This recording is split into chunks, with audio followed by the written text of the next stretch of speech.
So this is new since the last time I came through here. There was always this sign indicating that there's a view of Rye Valley. And I always giggled because there were trees in the way and you couldn't really see Rye Valley. But someone's come up and cut down a couple trees. So now there's actually a view. Isn't that pretty? Here's signage, and then they made use of the trees. They cut them into logs for seating, which is really nice. And then there's some stone seating over here. That's so nice. I like it. So on the AT today for an 11-mile conditioning hike, day hike, carrying a full pack minus the sleeping bag. That is, I don't leave my sleeping bag compressed in my backpack when I'm not hiking. I hang it fluffed up in my closet. That's why it's not in my backpack today. I just didn't bother to put it back in. So I'm gonna have a snack and continue on.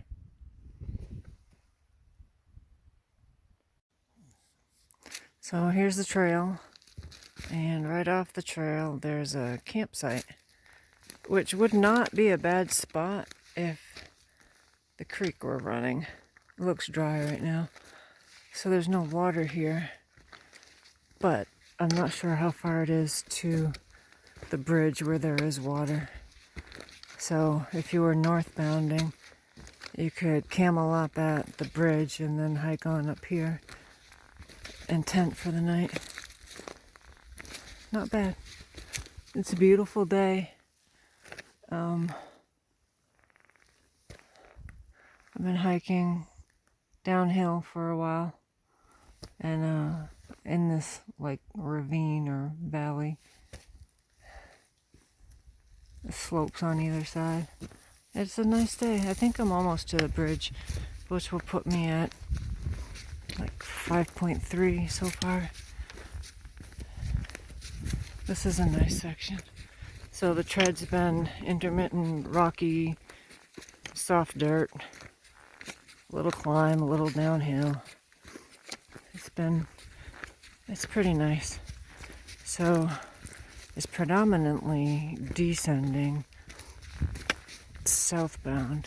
And when I get to the bridge and turn around to go back northbound, it's going to be predominantly climbing. I've done this section several times.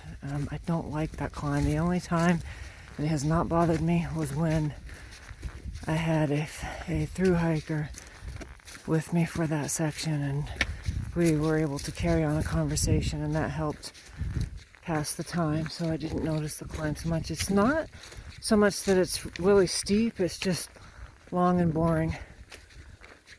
So keep trucking along. More later.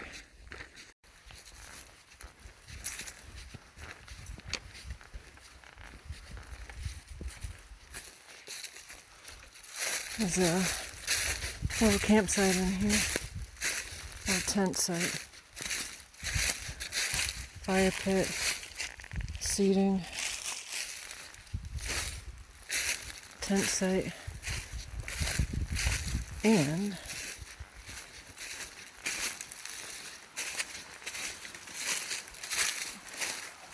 water.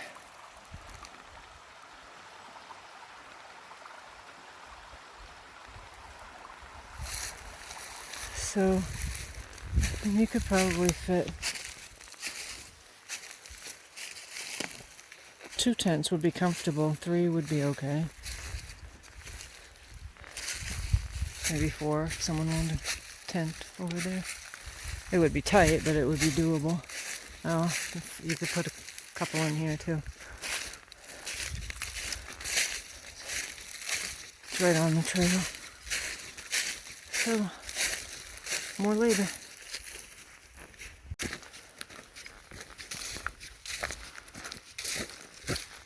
Pretty pasture.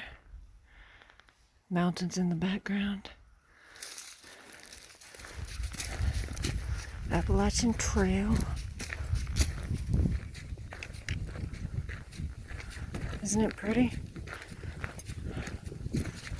This is nice hiking right here.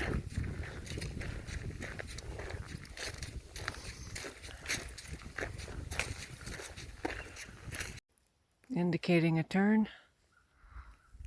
Indicating a turn. This one is correct because the top blaze is on the left-hand side and the trail turns to the left. Here's another, looks like, I don't know, an old logging road, or maybe it used to be the trail. But they've placed branches and such across the trail. That's an indication that that's not the Appalachian Trail. So we'll go left. Hey, Goat here.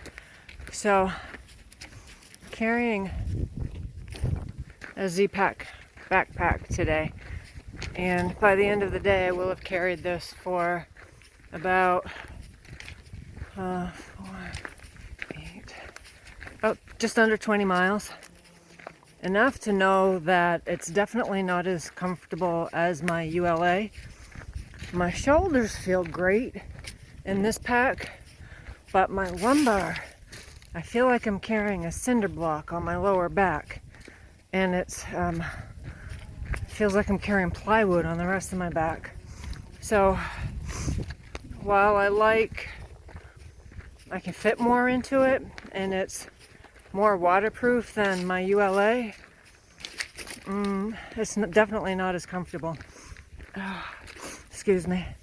I also like, as I've mentioned before, I like that I can access the contents either through the top or through the front, where my ULA is top load only.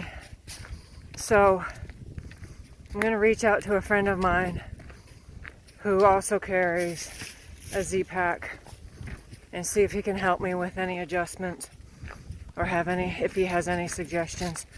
If not, then I'm gonna have to go back to my ULA, because I cannot be this uncomfortable for 2,000 miles. So, stay tuned. When my son was in school, we did a lot of nature study, and I still enjoy it. This is a piece of what's called an oak gall, or an oak apple, and an insect makes it on trees and branches and bushes and such. And so here's what it looks like on the inside.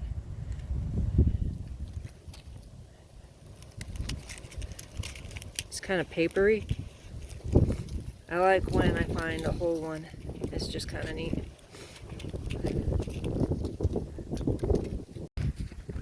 Hiking along a flat section, and the tread is really nice. It's not rocky. It's almost like a state park trail. I will enjoy this while it lasts.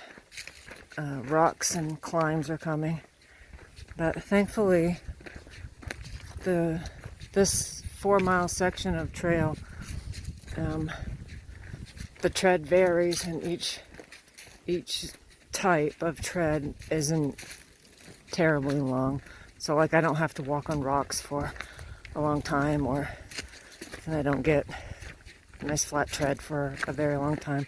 I've been seeing tons of acorns, and the ground is just completely blanketed in oak leaves. So walking through an oak grove, it's nice. So you can see I'm now climbing, and I'm climbing through a rhododendron tunnel. This is quite steep.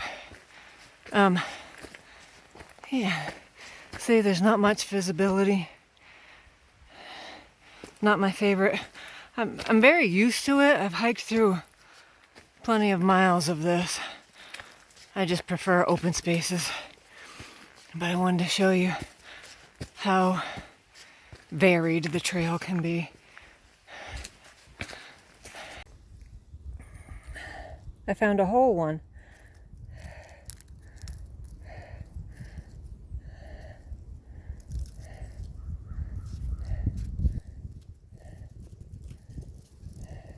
Isn't that cool?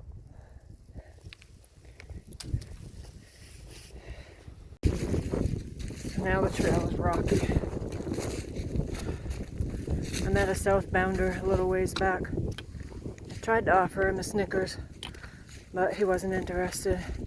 He seemed quiet, shy, didn't really want to talk. He did chat a little bit, but he just wanted to push on. I think maybe he was a little bit tired and he was looking for water. He asked where the water was, and he had maybe another mile to go. And he was pleasant. He had a little dog with him. I felt bad that he just seemed a little down. Said he had come from Pennsylvania. So anyway, some rocks to negotiate. I should pay attention more later. Look at the size of that vine. That is poison ivy vine. And you can tell because it's hairy. Whoops. There's also Virginia creeper vine that climbs up a tree, but that's not hairy. And then there are grapevines that they don't, well, sometimes they get tangled in trees, but they're different. If I see one, I'll show you. I just thought that was cool because it was huge. I'm really pleased with my performance today. In the past, I have avoided, dreaded, sometimes downright hated this 4-mile section because of the climb. But today, man, it wasn't bad at all. So I've been thinking about why it might possibly have been easier for me. A couple of things came to mind. I started doing yoga about 4 months ago, so apparently that has made a difference. And also, with this pack, I have to take it off in order to reach my water bottle. So I've been stopping about once an hour. And since I'm already stopped, I have been grabbing a snack. I've been doing that for maybe the last several times I've gone out hiking. Oops. Even before I started carrying this pack.